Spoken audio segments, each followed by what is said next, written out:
Let me start with the disinformation view graph, which is the first one in your pile. And for instance, from Japanese industry, advocacy that nuclear weapons can be made from plutonium extracted from electricity generating power reactors would be too innocent a notion. I wish it were. From the World Nuclear Organization, any significant proportion of 240 plutonium in it being a nuclear weapon would make it hazardous to both the bomb maker as well as probably unreliable and unpredictable.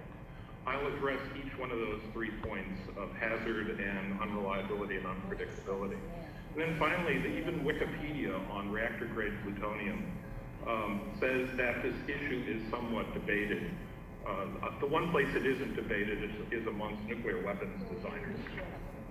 Plutonium is obviously man-made, produced in reactors from uranium, and there are many isotopes. The issue here between reactor grade and weapons grade is that reactor grade has a sort of a 4 to 5 times higher percentage of plutonium-240 in it, and plutonium-240 is much more radioactive, produces many more neutrons than 239, and this is the crux of the question that keeps being repeated here.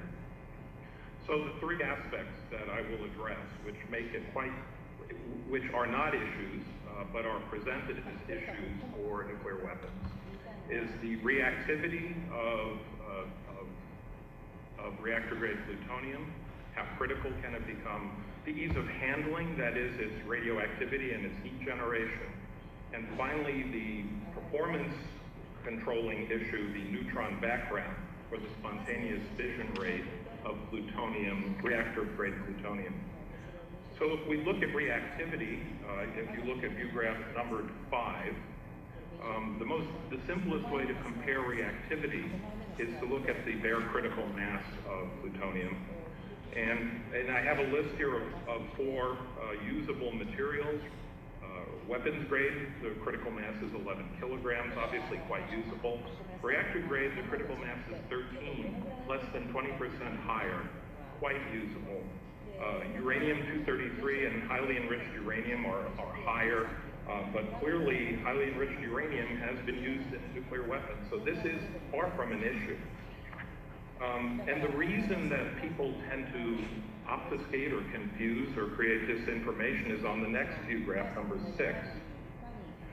What I've plotted here is the cross-section, which for the blue line is essentially weapons-grade plutonium. The green line is plutonium-240, which is what makes reactor-grade plutonium reactor-grade plutonium. And you can see that in a reactor, 240 at the bottom of the view graph on the left there has almost no fission cross-section. So in a reactor, it acts as a poison. It slows down the reactor, and people take this fact and say, well, you can't use it for a weapon. The problem is that a weapon operates at a much higher neutron energy.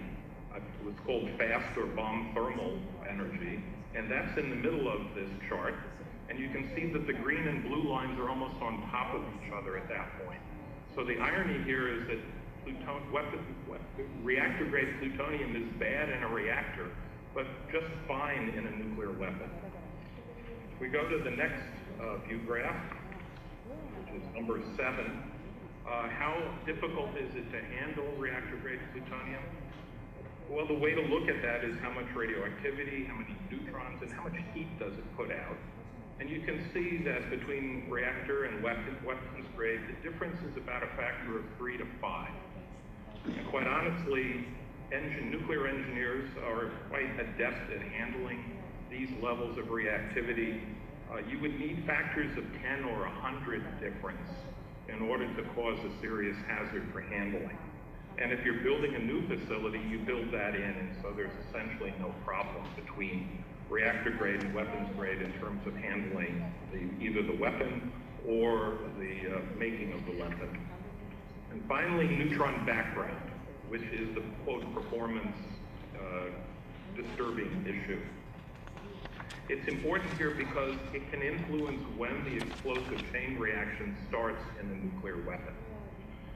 The condition is technically called pre-initiation, or starting it too soon. and it is always cited in the various arguments for not being usable as the problem because it will make the yield too low. Now, the number of neutrons present from reactor grade is in fact 5 times higher, and as a result, you have a statistically lower distribution of yields from such a weapon. But let me just cut to the chase here. The concluding slide here, or the second to the last slide.